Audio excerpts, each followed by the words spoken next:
Good afternoon, and welcome to the 22nd Annual Kenneth S. Duvall First Amendment Forum at Cal State University Northridge.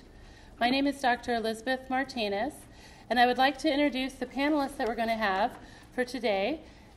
Two of them will be appearing live, and two will be appearing via Skype. If you'd like to tweet out our event, the hashtag is CSUN First Amendment, right there. Our first guest will be Jean-Paul Jassy, who's a First Amendment attorney with Bosick and Jassy LLP in West Los Angeles. Mr. Jassy is an experienced litigator at all levels. His work ranges from document-intensive, multimedia, multi-million-dollar business disputes to free speech and free press cases before the United States Supreme Court and the Supreme Court of California. For over a decade, Mr. Jassy has typically represented media and entertainment companies and others with free press, free speech, and copyright concerns. He also has extensive experience representing small, mid-sized, and large companies in business disputes and appeals.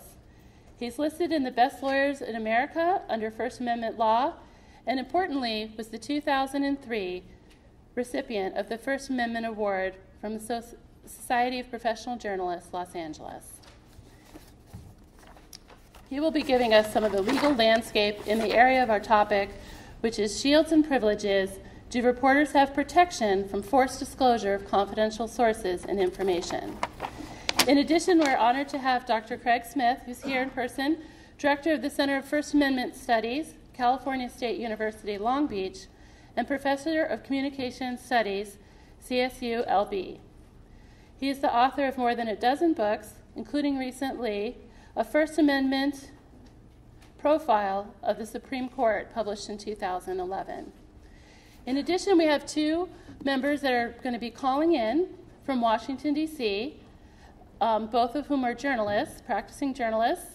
Alicia C. who's an author of Woodward and Bernstein, Life in the Shadow of Watergate, 2006. And she is also on the board of the Reporters Committee for the Freedom of Speech.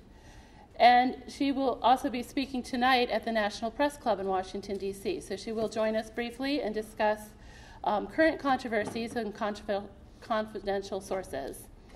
In addition, we'll have appearing Denver Nix, who's a journalist with a master's degree from Columbia and is an author of Private, Bradley Manning, Wikileaks, and the biggest exposure of official secrets in American history. Mr. Nix will join us and talk about, for example, what to do when you do have confidential materials in your possession and you're writing your book in Starbucks.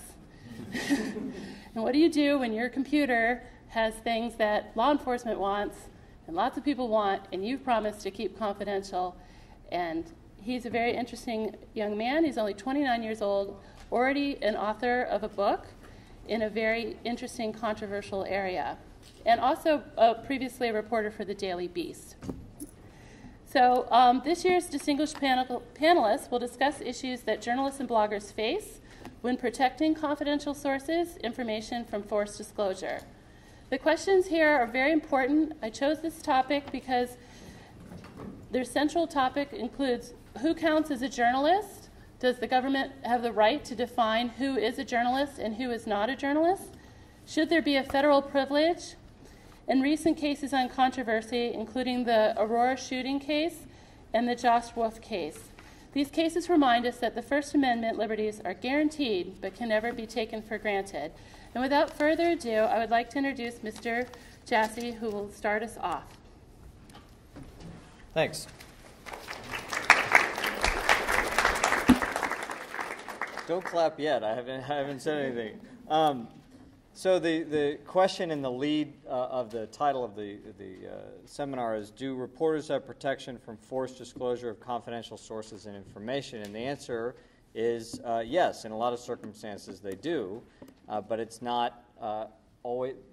Anytime you ask any lawyer a question, the answer is always going to be it depends. So the answer is yes, it depends on the situation whether or not a reporter is going to have protections for their confidential sources and the information that they gather in the process of collecting the news in order to disseminate it to people. and provide the vital function that reporters do provide. One of the things we're going to be talking about, the title of this course, this forum, is Shields and Privileges. And I'm going to talk a little bit about what that means just from a legal perspective, less about particular context in which it's applied, because I know that the other speakers are going to be addressing that. What does it mean? What does a reporter's shield mean? What does a reporter's privilege mean? These are protections that you as reporters do have or would have from being compelled by a court or a government agency to turn over who your confidential sources are or to turn over information that you've gathered. So I'm going to talk about what a shield law is, what privilege laws are, and how you can take advantage of those in order to protect yourselves, protect your sources, protect your information, and maybe even protect yourselves from going to jail or from having to pay fines, things like that, or potentially ruining your career and your reputation by giving up sources and information that you don't want to give up. So it's really important. It's an important thing to know about from a legal perspective. There are 37 states, and the District of Columbia have a law that's in the books that protects reporters from having to turn over, at least in some circumstance, their confidential information or their sources.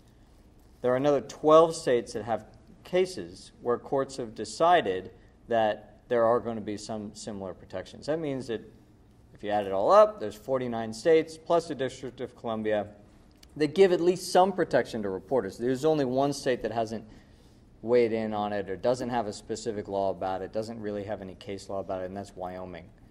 So basically throughout the country, there are at least some protections. Part of understanding all of this, though, is understanding that there's a lot of complexity between state law and federal law and civil law and criminal law, and I'm going to talk about that a little bit, but this is a very detailed subject that when I teach courses on media law and on First Amendment law, I spend about 2 to 3 hours talking about. So I'm going to try to cover all this in about 10 minutes. So you're really going to get to the high-level version of it, but hopefully you'll at least retain the idea, the concept that you do have some protections, and you want to make sure that you're protecting them and your sources as best you can. So I'm going to focus a little bit more than anything on California's reporter shield law, because you're all here, so I'm guessing that most of you are going to stay in this area or stay in California and have your job be focused here. California does have a very, very strong level of protection for reporters. It's excellent. California, it's even a constitutional right in California that a reporter is shielded from being held in contempt of court by a judge from having to give over their confidential information and sources under most circumstances, not all circumstances. This extends to lots of different kinds of reporters. It extends explicitly to people who are connected with or employed by newspapers, magazines, other periodical publications, TV stations, radio stations, networks, wire services, press associations. Those people are all protected explicitly. It's also been found by courts to extend even to newspaper photographers, freelance writers, book authors, and most importantly, in a recent case, it was extended even to people who publish on the internet, so long as they publish on the internet in a way that they're disseminating news in a continuously updated site. So in other words, this protection in California is considered to be quite broad. It protects information that you obtain in the course of news gathering. So if you're out there, you're trying to get materials, trying to get information, that information is yours. And a court is not supposed to be able to easily order you to turn it over, and a government agency is not supposed to easily get access to it. It's not impossible, and I'll talk about that just a little bit. It protects both confidential and non-confidential information, but as you probably guessed, there's going to be more protection for confidential information, because if it's not confidential, it's going to be harder for you to say that you shouldn't have to turn it over. And it protects unpublished information. That includes your notes, that includes photographs or outtakes if you are in the video world or in the still photography world. And it can even include your own eyewitness observations in a public place, if you were there and you saw something happen. So what this really means, what this protection really means, at least in California, is that you are shielded, and this is why it's called a shield law, from being held in contempt of court. And what that means is if a court were to order you to do something, you have to do it. And if you don't do it, you're held in contempt of court, which can mean you get fined or you can go to prison until you comply with the court order. This is a shield that's supposed to provide protection against having to comply with a court order under certain circumstances. And that's why it's important. And it's important to know this and know that you have these rights so that you can protect them from the beginning. Because if you waive them, if you start disclosing information, it's possible that you'll give up those rights as you move along. How can it be that it's overcome? What can overcome these protections? The California Reporter Shield Law is constitutionally based. It's a constitutional right under California's Constitution, so only a competing constitutional right can overcome that, like the defendant's right to a fair trial, for example, can overcome that. The prosecution in California state court does not actually have a right to a fair trial the same way a defendant does. So that's an example of where there's a difference between who is asking you for the information. If a criminal defendant is asking you for your confidential information, he or she, that criminal defendant, will have a better chance of getting it from you than a prosecutor would. One question that comes up, and I know was asked as part of the context for this forum, is there a federal shield law? I've told you about California state law, right? But is there a federal shield law, meaning in the United States courts, not the California courts, but in the federal court system, which is a different court system, is there a shield law that protects people? And the answer to that is no. There is no federal shield law. So if a United States Attorney General, Assistant U.S. Attorney General asks for information, or if a criminal defendant in a federal case asks for information, they would not necessarily have the same. They would have more power to get at your materials than somebody would in state court. There is no federal shield law, but one has been proposed. And President Obama has already said that he would sign it if it ever came to his desk, but it hasn't come to his desk. It hasn't worked its way out of committee. It would similarly protect a wide range of people that are involved in the media industry, but like I said, it hasn't been passed yet by Congress. Now, that's the shield law, at least on the state and the federal level. And California level as it exists. There's also something called the reporter's privilege, and this is very similar. If you think about the term privilege in the law, I'm sure you've all heard of the attorney-client privilege or the doctor-patient privilege or the priest-penitent privilege. If you tell something to your lawyer, people are not supposed to get that information. If you tell something to your doctor, they're not supposed to be able to get at it. The same concept applies if you tell something to a reporter, if you're the reporter and you receive that information, is that you should be able to keep it confidential. You should be able to keep it privileged if you want to. That doesn't always hold, excuse me, and not all courts see it that way. So, for example, in the federal system, there's 13 federal circuit courts. There are 7 of them that say that there is some kind of a privilege. There's 2 that say there's no privilege at all. So it actually depends on where you are in the country whether or not you're going to be able to have this privilege. If you are a journalist in Illinois, for example, it's possible, and you get subpoenaed in by a federal court, you may have no privilege at all. So this area of the law is kind of a mess, to be honest with you. And it really depends a lot. You could literally have a different level of privilege if you're subpoenaed to one courthouse on one side of the street in the city than if you were subpoenaed to another courthouse across the street. If that seems strange to you, if that seems like a result that doesn't make a whole lot of sense, especially if it's something that's supposed to be grounded in the First Amendment, which is supposed to be the supreme law of the land, I agree with you, it doesn't make a whole lot of sense. But that's the way the law is right now. That's the way things are. There's other ways that you can try to bring in the state privileges and the state shield into federal court Those are a little bit nuanced and complicated, but there are ways that you can do it. The reporter's privilege is considered somewhat separate from a shield law because a shield law is typically written out. The legislature in whatever state it is has passed it. It's now part of the law, or it's part of the Constitution, like it is in California. The privilege is a more general concept that's just recognized by courts, like the attorney-client privilege or like the doctor-patient privilege. And like I said, only certain courts will recognize it. And they may not recognize it for all different kinds of media. And so it depends on which media you're a member of and whether or not you're going to be able to invoke it. It also can apply in situations where the threat to you is not just contempt of court, but it could be that there's some other sanction. That could be like monetary sanctions for other reasons. If you're a party to a case, for example, the situation can change. What I just told you is very much the kind of broad overview of the shield law and the reporter's privilege. What I want you to think about and take away from this is that you do have certain protections. And even if you're not sure if you have a protection for your source, even if you're not sure if you have a protection for your notes, if a government agent, anybody, or even a private person comes and says, I want your notes, I want to know what someone told you, and you're a reporter and you were in the course of your job gathering news to disseminate it to people, and that was the whole point, was that you're trying to gather information.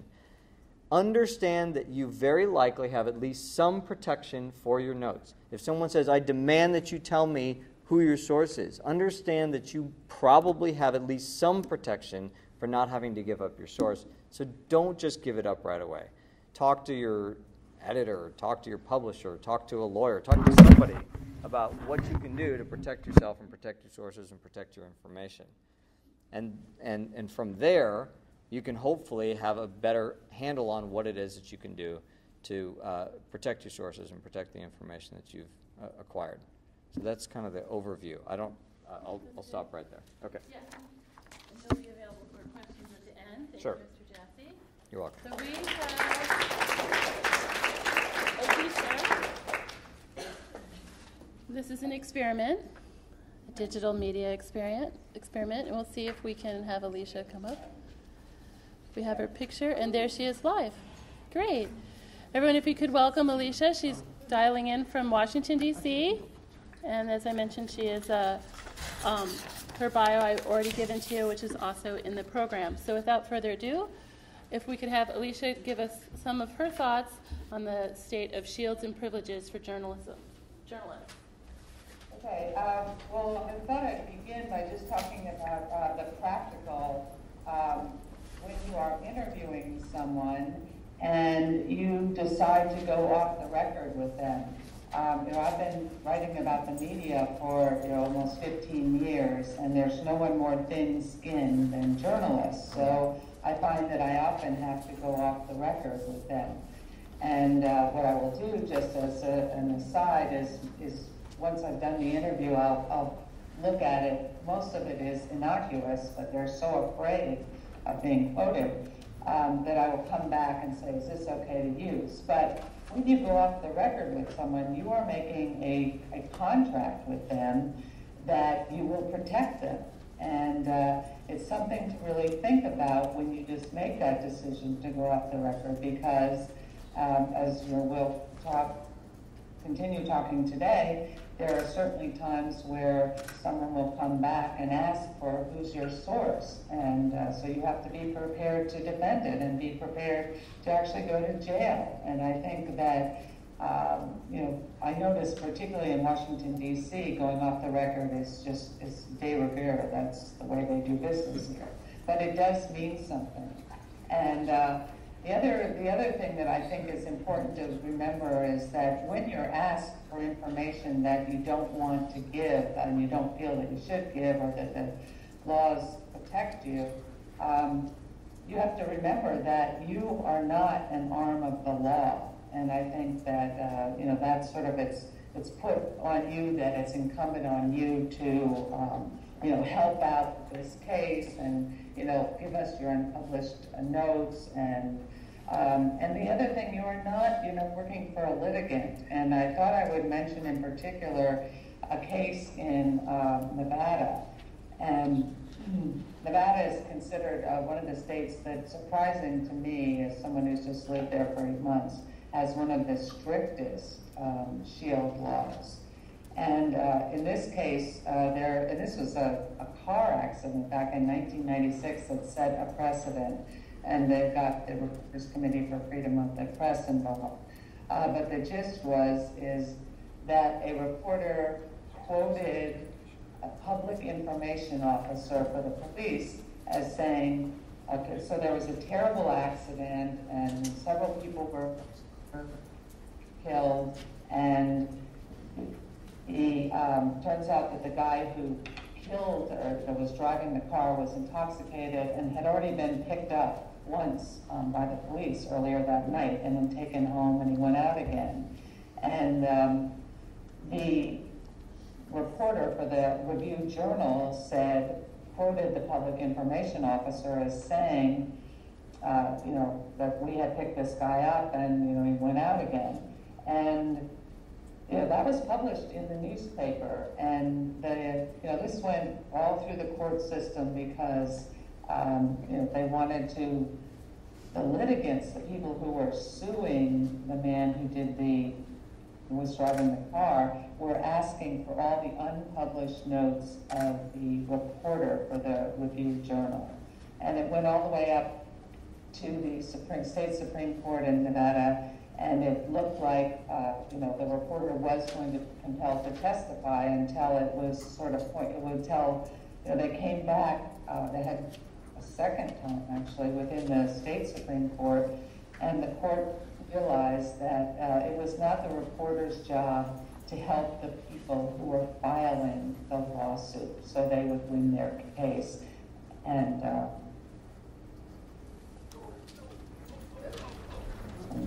so that's just an example where people try to pressure you to do it to help win legal cases, and that is not your job.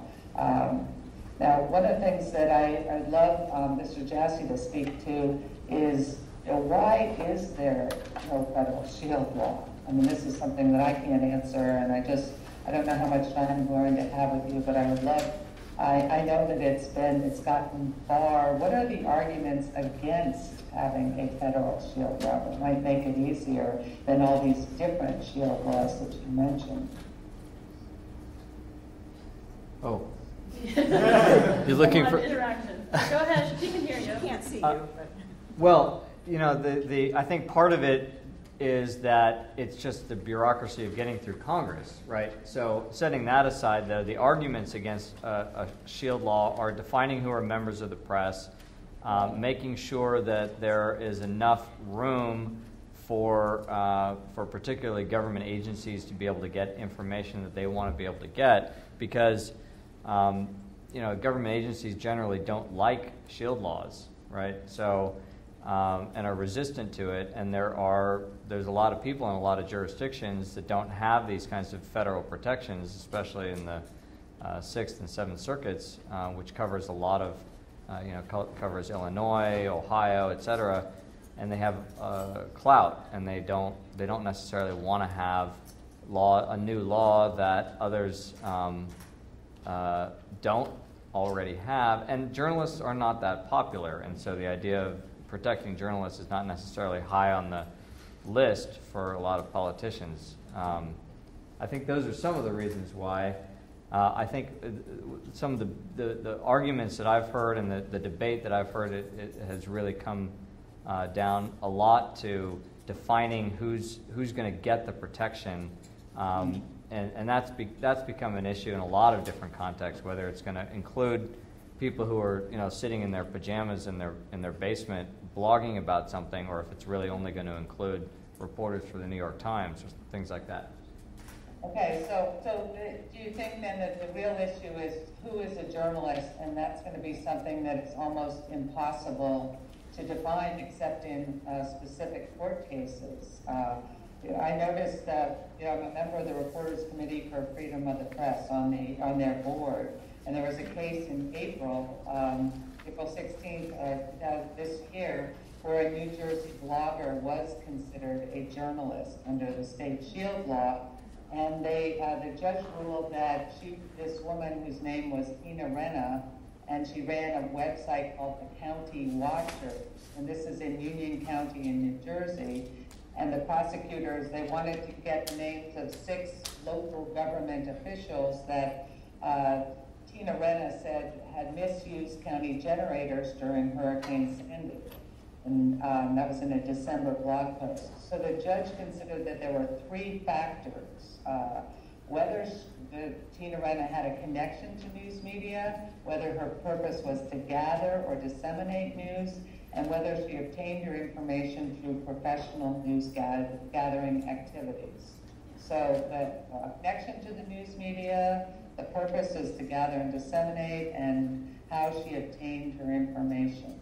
So they ruled that she was a journalist, even though in her blog post she says she's an advocate, and her blog post has ad hominem attacks, which to me would sort of take her out of the realm of whether or not she's a journalist. But it seems like until we can define what is a journalist, there won't be a uniform shield law. There is a definition in the proposed shield law. It's actually called a covered person.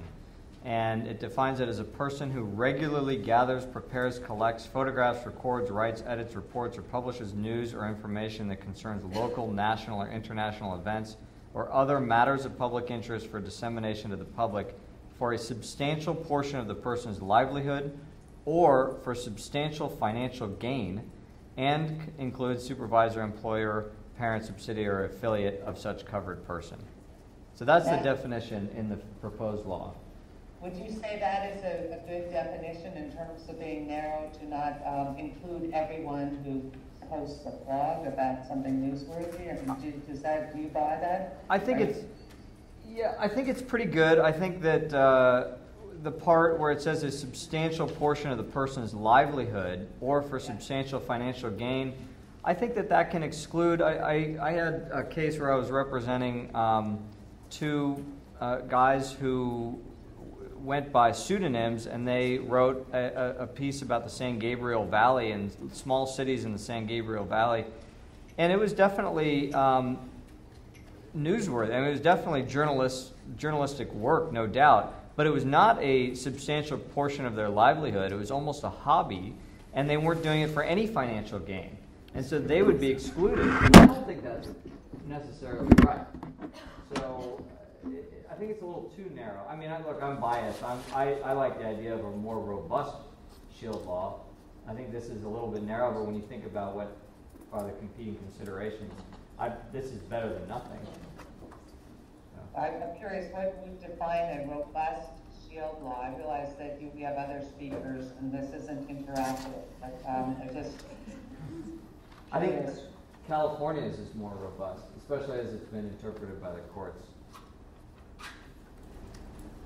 Okay. So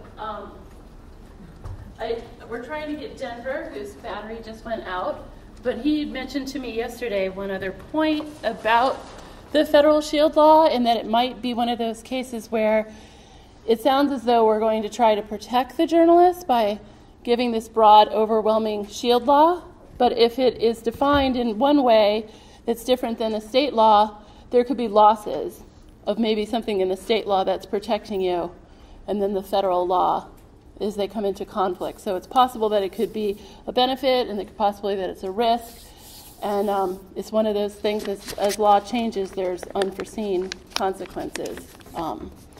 Similar to the War Powers Act, if you guys know what that is, that's when the Congress, the president has to confer with Congress to see if they can announce that there's going to be a war, but the president was given 90 days until he had to do so. And that means he can go ahead and have a war without Congress's permission for 90 days. And so it was supposed to make him confer with Congress, but instead it gave him this 90-day window where he can have a war that's 90 days long, like the First Persian War, and they announced that they had victory before they even declared that there was a war and they ever even conferred with Congress. So that's an example of one of those federal laws that's supposed to fix a problem and then ends up maybe creating a problem.